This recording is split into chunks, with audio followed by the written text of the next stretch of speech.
पक्षांमध्ये घराणेशाही, श्रीमंतशाही अशी सुरुवात झालेली आहे आणि त्याच्यामुळे पूर्णपणे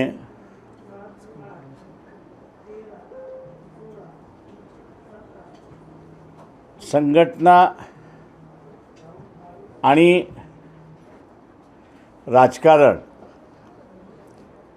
या दोघांमध्ये विसंवाद होत राहिला अशी असणारी परिस्थिती आहे. राजकारणामधली जी सेन्सिटिव्हिटी होती ती सेन्सिटिव्हिटी हळूहळू जायला लागली अशी असणारी परिस्थिती आहे. त्याचं ताजंच उदाहरण बघायचं असेल, विद्यार्थ्यांनी पंतप्रधानाला शिव्या दिल्या का जंतर मंतरच्या आंदोलनामध्ये, तर निश्चितपणे दिल्या. पण ती एक त्यांची असणारी बोलीभाषा पण आहे. आम्हीसुद्धा विद्यार्थी अवस्थेमध्ये असताना ती भाषा वापरत होतो. त्याच्यामध्ये नवीन काहीच नाही असं मी त्या ठिकाणी मानतो आहे. परंतु सेन्सिटिव्हिटी नसल्यामुळे त्या सगळ्या मुलींवरती आणि मुलांवरती तुम्ही आम्हाला शिव्या दिल्या म्हणून त्यांच्यावरती केसेस दाखल केल्या जात आहेत अशी परिस्थिती आहे. किंवा ही जी सेन्सिटिव्हिटी पक्षातून गेलेली आहे याचं कारण कोणाला तरी उठवायचं आणि बसवायचं असं जे चाललं आहे त्याच्यामुळे आहे. आमच्याही पक्षामध्ये ते होऊ नये म्हणून आम्ही असणारं ठरवलं की पक्षाचा असणारा कार्यकर्ता आहे, म्हणजे आमच्या इथे 3 कार्यकर्ते आहेत. एक लाईफ लाँग मेंबर म्हणून असणारा कार्यकर्ता आहे, दुसरा हितचिंतक म्हणून आहे आणि तिसरा पक्षाचा ॲक्टिव्ह कार्यकर्ता म्हणून आहे. अशांची संख्या ही 21,350 आहे महाराष्ट्रभर. यांच्यामधनंच कमिटी महाराष्ट्राची निवडल्या गेली पाहिजे,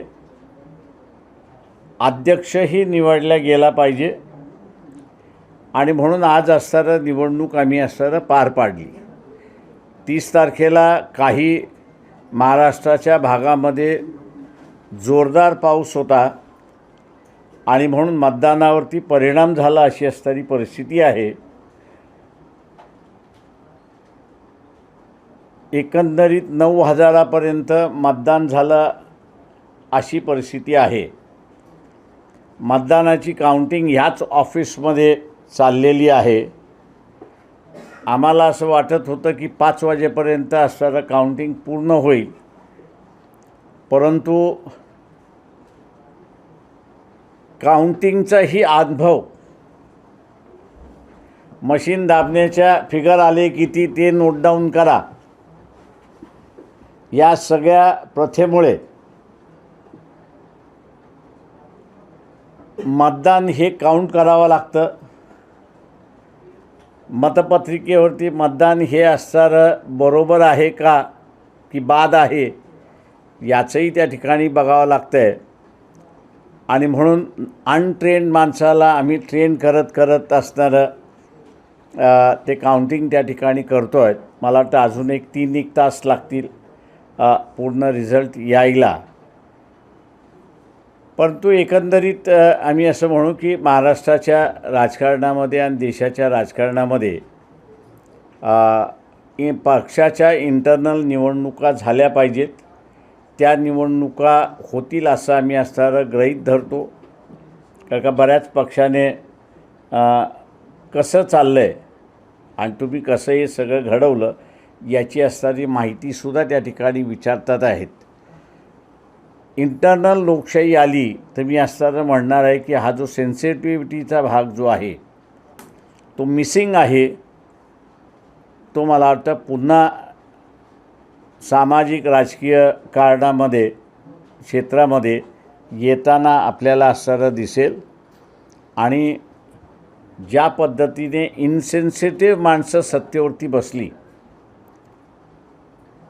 की ते विद्यार्थी बघत नाही, विद्यार्थिनी बघत नाही, लहान मुलं आहेत त्यांनाही बघितल्या जात नाही, परंतु सेमी वॉर वेपन्स वापरण्यामध्ये सुद्धा गैर नाही अशा रीतीचं असणारं वक्तव्य आपल्याला त्या ठिकाणी दिसते. दुसऱ्यात महत्त्वाचं आहे, आपल्याला हे दिसते की जोपर्यंत लोकांचा आवाज उठला नाही तोपर्यंत चीफ जस्टिससुद्धा आम्ही व्हिडिओ बघणार नाही, बघायला आमच्याकडे वेळ नाही. उलट सुप्रीम कोर्टाच्या सगळ्यात पहिली जबाबदारी 2 कारखान्यांमधला वाद मिटवण्याचा नाही, तर सुप्रीम कोर्टाची पहिली जबाबदारी आहे की आर्टिकल 32 खाली लाईफ प्रोटेक्शनचा असणारा सगळ्यात मोठी जबाबदारी ही त्यांची आहे. चीफ जस्टिसने ती असणारी ड्यूटी ॲब्डगेट करण्याचा असणारा म्हणजे सोडवण्याचा प्रयत्न मी करणार नाही असं दिलेलं आहे. वेळ अशी चीफ जस्टिसने येऊ नये की लोक त्याच्या राजीनाम्याची मागणी आता मागतील. मी असं म्हणेन की एकंदरीत जे काही शासन कारवाई करायला निघालेली आहे, पुन्हा एकदा उठाव होईल का असा असणारा प्रश्न त्या ठिकाणी उपस्थित राहिलेला आहे. अशा असणाऱ्या परिस्थितीमध्ये मी म्हणणार आहे की सत्तेमध्ये जो कोणी बसतो तो जर पक्षांतर्गत निवडणुका ह्या पूर्वीही होत होत्या, मी असं म्हणत नाही, पूर्वीही होत होत्या, परंतु नंतरच्या कालावधीमध्ये बंद झाल्या आणि त्याच्यामुळे असणारं राजकारण डिरेल झाले असं आपल्याला दिसतंय. पुन्हा इंटरनल निवडणुका झाल्या सगळ्या पक्षांच्या, तर मला असं वाटतं की राजकारण पुन्हा म्हणजे राजकारणामधली सेन्सिटिव्हिटी आहे ती पुन्हा इस्टॅब्लिश होईल आणि जंतर मंतरसारखं प्रकरण येणार नाही अशी असणारी परिस्थिती आहे. दुसरं मला असं वाटतं त्याच्यामध्ये की जे काही सेंटर ऑफ ॲट्रॅक्शन असं मी म्हणेन, आणि त्या सेंटर ऑफ ॲट्रॅक्शनमुळे सेंट्रलच डिस्टेबलाइज करण्याची जी एक प्रक्रिया आहे त्याला शिताफीने असणारं मागच्या पिढीने सेंट्रलाइज होऊ दिलं नाही, त्याचाही कुठेतरी विचार होईल असं मी त्या ठिकाणी मानतो आहे. तेव्हा एकंदरीत आम्ही असं म्हणू की पक्षाच्या असणाऱ्या निवडणुका या अत्यंत उत्साहाने पार पाडल्या, कार्यकर्ते अत्यंत उत्साही आहेत आणि आम्हाला असणारा ह्याच्यातला बदल दिसेल असं आम्ही त्या ठिकाणी मानतो. काय निकालाची अपेक्षा आहे, कधीपर्यंत निकाल येतील आणि काही नाही, 3 तासामध्ये निकाल येतील असं आम्ही त्या ठिकाणी गृहीत धरतो आहे. 12 राज्य कमिटीचे सदस्य आणि अध्यक्षपदाला असणारे जे 3 उमेदवार आहेत त्याच्यापैकी एक जण कोणी निवडून येईल असं मी त्या ठिकाणी मानतो आहे. तुम्ही शिव्यांचा उल्लेख केला. पंतप्रधानांनी इंस्टाग्रामवरती व्हिडिओ तयार करत ज्यांनी मला शिव्या दिल्या मी त्यांना माफ करतो असं म्हटलं. हो, त्यांनी माफ करतोय असं म्हटलं आणि दुसऱ्या बाजूला केसेस दाखल करण्याचे आदेशही दिलेले आहेत. पुढे तुम्ही सुद्धा त्या विद्यार्थ्यांच्या बाजूने आंदोलन करण्यासाठी तुमची भूमिका असणार का? तुम्ही चीफ जस्टिसचा आता उल्लेख केला की त्यांच्या राजीनाम्याची देखील मागणी होऊ शकते. कसं पाहता एकूण जस्टिस यांची विधानं आणि त्याच्यानंतर अशा प्रकारची स्थिती? एक उद्धटपणा कुठेतरी असणारा ज्युडिशरीमध्ये आलेला दिसतोय. त्याच्यातले काही जजेस चांगले असल्यामुळे विश्वास अजूनही लोकांचा आहे, पण हे जे जजेस त्यांच्याबद्दल चांगली मतं आहेत उद्याही रिटायर्ड झाले तर तेही इव्हॅपोरेट होण्याची शक्यता त्या ठिकाणी दिसते. पक्षांतर्गतच्या निवडणुका मधल्या काळात कुठेतरी घराणेशाहीमुळे या सगळ्या रखडल्या गेल्या, त्या पुढे येऊ शकल्या नाही. घराणेशाही अनेक पक्षांमध्ये घराणेशाहीचा विषय येतो. या सगळ्या घराणेशाहीमुळे जो मूळ मुख्य काम करणारा कार्यकर्ता आहे तो मागे पडत गेलाय आणि अनेक कार्यकर्ते देखील संख्या रोवली पक्षांमध्ये. कसं पाहताय? ते मी म्हणून म्हटलं ना की तुम्हाला ज्यावेळेस न्याय मिळत नाही असं ज्यावेळेस लक्षात येतं त्यावेळेस तो म्हणतो मी पक्षात राहून कशाला काम करू. मला सोशल सर्व्हिस करायचे, मी माझ्या असणाऱ्या एरियामध्ये राहून त्या ठिकाणी करतो. त्याच्यामुळे कार्यकर्ताही रोडावला अशी असताना दिसते. चांगले कार्यकर्ते पक्षाला मिळत नाहीत ही आपल्याला दिसते. आणि सगळ्यात उदाहरण बघायचं असेल तर आज मी असं म्हणे कामगार चळवळीमध्ये कामगार नेताच कोणी राहिलेला नाही.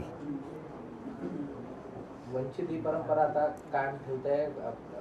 आमचा प्रयत्न चालला आहे की बा कार्यकर्त्याला न्याय देणं. मी जसं म्हणालो की आम्ही घेतल्यानंतर आम्हाला काही पक्षातल्या लोकांनी विचारायला सुरुवात केली तेव्हा एक प्रेशराईज इतर पार्टीज व्हायला लागलेल्या आहेत की आपणसुद्धा इंटरनल डेमोक्रेसी आपली इस्टॅब्लिश केली पाहिजे.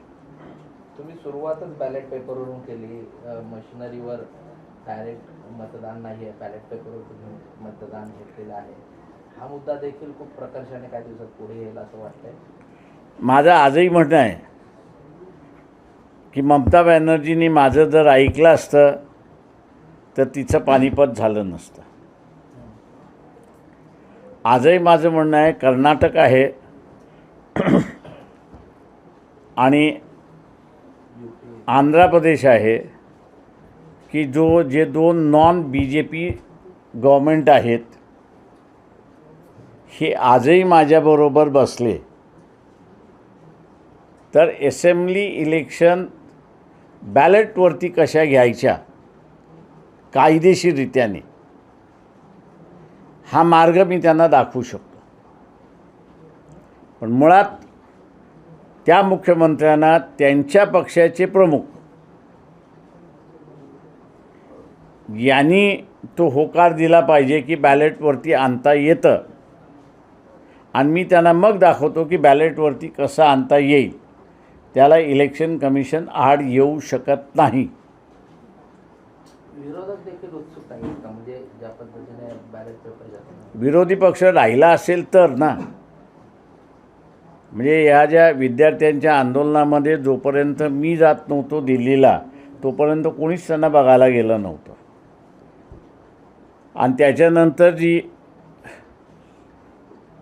भेटायला विद्यार्थ्यांशी बोलायला त्यांचा पाठिंबा देण्यामध्ये जी काय एक होड लागली त्यातून ह्या देशामध्ये काय घडू शकते हे आपल्याला दिसलं. म्हणजे 29ला बॅलेटवरती निवडणुका दिसतील महाराष्ट्राच्या, तुम्ही जर पुढाकार घेतला तर? महाराष्ट्राचं नाही सांगत मी आत्ता जे नॉन BJP गव्हर्मेंट जे आहेत, काय का BJP गव्हर्मेंट माझं ऐकणार नाही. त्यांना जर बॅलेटवरती घ्यायचं असतं तर त्यांनी स्वतःहून घेतल्या असत्या. हे प्रपोजल फक्त हे माझं म्हणणं जेवढं नॉन BJP गव्हर्मेंट जे आहेत का त्यांना बॅलेटची भीती आहे किंवा त्यांना म्हणजे त्यांना EVMची भीती आहे. ते EVM न वापरता बॅलेट कसं वापरावं ते मुख्यमंत्री माझ्याशी बसायला तयार असतील, त्या पक्षाचे प्रमुख बसायला तयार असतील. मी केरळामध्ये सुद्धा असताना CPMला ती ऑफर दिली होती, चर्चाही झाली होती माझी. पण पुढे काही ते आले नाहीत. साहेब, महत्त्वाचा विषय असा, अभिजित दीपचे आता महाराष्ट्रात आलेले आहेत. सत्ताधाऱ्यांचे मंत्री देखील त्यांच्या सत्काराला जात आहेत. कसं पाहता याकडे? म्हणजे शिवसेना शिंदेची शिवसेना ज्यांची सत्तेमध्ये एकत्र आहे त्यांचे मंत्री त्यांच्या स्वागताला तिकडे गेले होते. त्यामुळे BJPने इकडे आगपाकड केलेली की वितुष्ट निर्माण होती युतीमध्ये. यामुळे नो कॉमेंट्स. अभिजित दीपकेसारखं नवं नेतृत्व देखील तयार होत आहे महाराष्ट्र. कसं पाहतं? चांगलं आहे. मी म्हणायचं जेवढं नवीन नेतृत्व सुरू येईल तेवढं स्वागत केलं पाहिजे आपण सगळ्यांनी.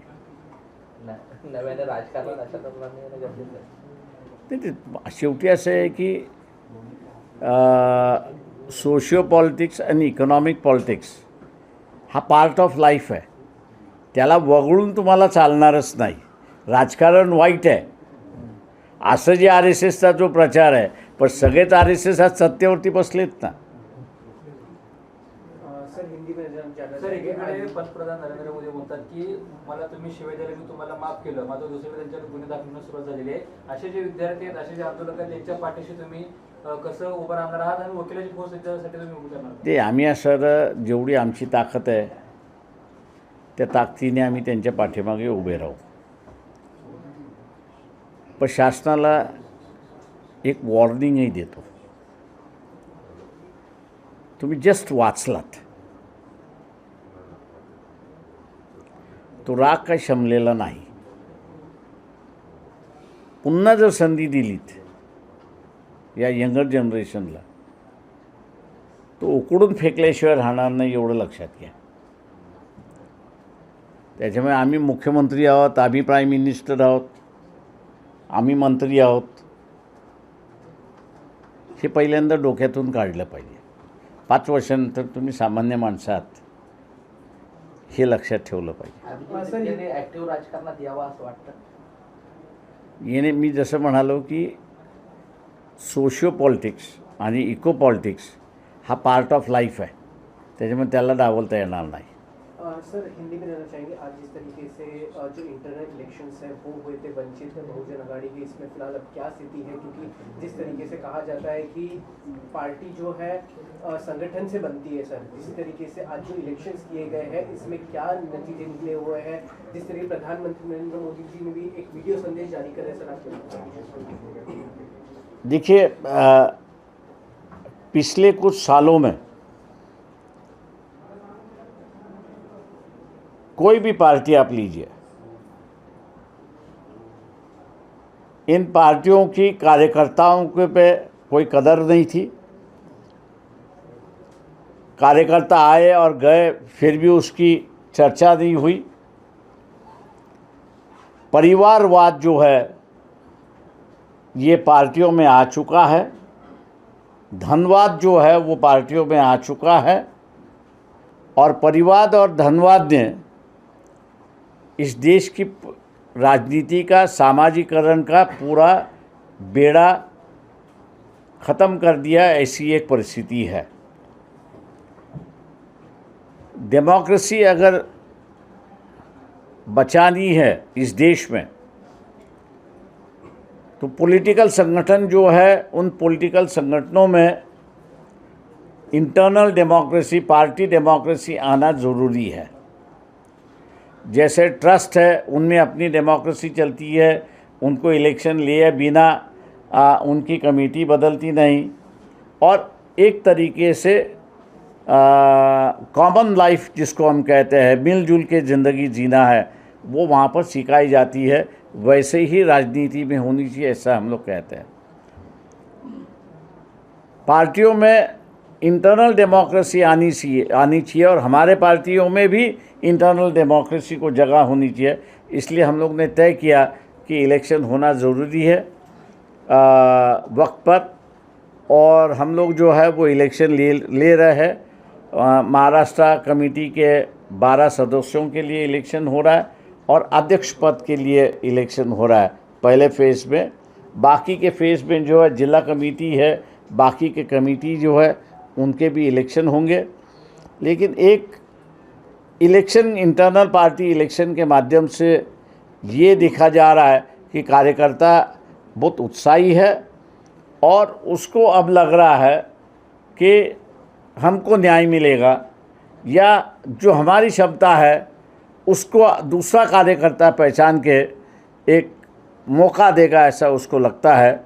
तो ये एक एक्सरसाइज जो हम लोग कर रहे हैं, ये एक्सरसाइज जो है सक्सेसफुल, ऐसा मैं मान के चलता.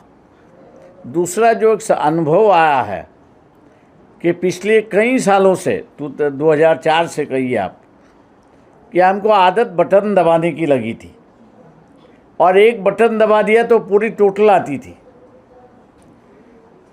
लेकिन ये जो बैलेट का जो सिस्टम था, कि जो बैलेट के सिस्टम पर आपको वोट सही है गलत है ये देखना होता था. उसके बाद में है वो इंडिविजुअल वोट काउंटिंग करने की जो एक प्रक्रिया थी, वो मेरे ख्याल से कार्यकर्ता पूरी तरह से वाकिफ़ नहीं था, भूल गया ऐसा मैं कहूँगा। और इसलिए जो हम समझते थे कि 5 बजे के पहले काउंटिंग पूरा हो जाएगा, कार्यकर्ता को समझाते समझाते काउंटिंग जो हो रही है उसको समय लग रहा है, और ऐसा दिखाई दे रहा है कि और 3 घंटा हम लोग को लगेंगे इस काउंटिंग ख़त्म करके जो निर्णय है, निकाल है, उसको देने में 3 घंटे लगेंगे, ऐसा मैं मान के चलता हूँ। ये जो प्राइम मिनिस्टर एक तरफ कहता है कि मैंने माफ़ किया, और दूसरी तरफ होम मिनिस्ट्री जो है वो जिन विद्यार्थियों ने गालियां दी, मैं समझता हूं कि हम लोग ने कांग्रेस के वक्त कांग्रेस के मुख्यमंत्री हो उनके मुंह पे गालियां दी है। आप लोगों को जानकारी होगी कि ये जो छोटा आज जो डीजी का ऑफिस है, डायरेक्टर जनरल का जो ऑफिस है, वहाँ पर पहले विधानसभा का सेशन होता था। जैसे आप बैठे और हम बैठे हैं उसी तरह से वो सेशन था। तो कूदने के लिए सिर्फ खाली दौड़ लगाना है और कूदना है। वहाँ भी कूदते समय हम हाउस को पूरी गालियाँ देते थे, लेकिन कहीं भी किसी भी आमदार ने, किसी भी मुख्यमंत्री ने, किसी भी मंत्री ने ये नहीं कहा कि भाई इन्होंने गालियाँ दी है और गालियाँ देने की वजह से इन पर केसेस हो। ये कभी नहीं हुआ है। ये तो पहली बार मैं देख रहा हूँ कि बीजेपी के लोगों के माध्यम से और प्रधानमंत्री के नरेंद्र मोदी के माध्यम से जेनजी जो उम्र है उस उम्र में मेरे ख्याल से गालियाँ इस्तेमाल करना एक वो अपना अधिकार मानता है। उस उम्र से हम लोग भी गुजर गए, तो वो सिलसिला हम लोग भी वहाँ पर जानते हैं, लेकिन किसी ने उसको बड़ी गंभीरता से नहीं लिया। लेकिन प्राइम मिनिस्टर ने इसको गंभीरता से लेते हुए विद्यार्थियों पर गाली लगाई है, और इसलिए इनको 2 साल की सज़ा कैसी हो, ऐसा एक जो विवरण आप बता रहे और केसेस हो रहा है, मेरे ख्याल से सरकार को इतना ही कहूँगा कि तुम राजनीतिक दलों के नेताओं को डरा सकते हो, धमका सकते हो, क्योंकि 30 साल सत्ता में रहने के बाद कहीं ना कहीं तो भी गलतियां होती है, या देश के लिए गलतियां करनी होती है। मैं कुछ सत्ता के नज़दीक रहने की वजह से मैं कई बार जानता हूं और वाकिफ़ भी हूं से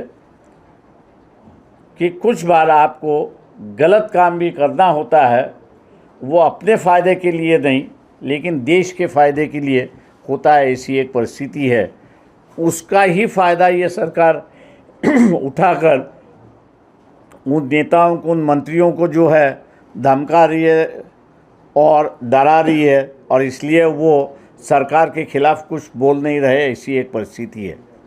लेकिन ये विद्यार्थी जो है, सरकार से कहूँगा कि आप इनको ना डरा सकते हो ना धमका सकते हो। अगर यही सिलसिला केसेस लगाने का शुरुआत रहा, क्योंकि देश भर के कार्यकर्ताओं ने विद्यार्थियों ने गाली दिया है, मुझे जानता हूँ मैं, ये हुआ एक बार तो तुम बच गए। एक 3-4 दिन और होता तो शायद नेपाल और बंगाल होने में कोई समय नहीं लगता। लेकिन अब अगर चिढ़ाने की बात अगर सरकार की हुई तो वो सोचेगा भी नहीं। बंगाल और नेपाल करने में उसको कोई समय नहीं लगेगा।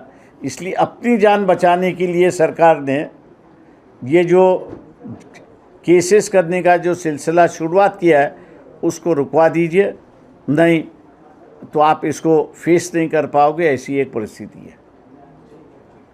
Thank you.